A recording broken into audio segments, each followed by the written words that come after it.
Okay, I'm starting to put together my 1929 Excelsior Super X Racer. I've been working on the wheels. Here's the front wheel.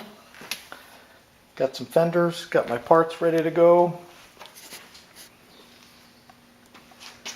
My parts book, of course, and I'm redoing the brakes, axles, and notice something interesting.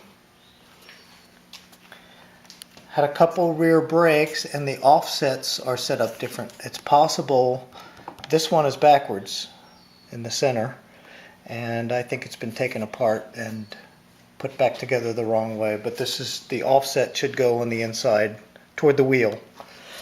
Here's a complete set in the middle of all the brake parts. There's some pretty good parts up top which I was going to use, but I think this is what came off the brake and came off the bike, so I'm going to go ahead and use that and just replace a couple pieces like the clevis pins. I happen to have NOS and a washer, and that's it. The rest of the parts I just cleaned. These parts are used and pretty nice, but an incomplete set. Here's all NOS brake parts. An incomplete set, but they're two different types. I think this is for the double brake.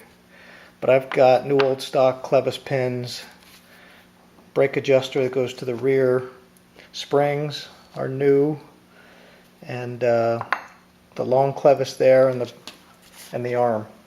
But nice new old stock, nice to have the inventory. And I'll go ahead and finish up my rear wheel and get this some tires and be rolling by the weekend.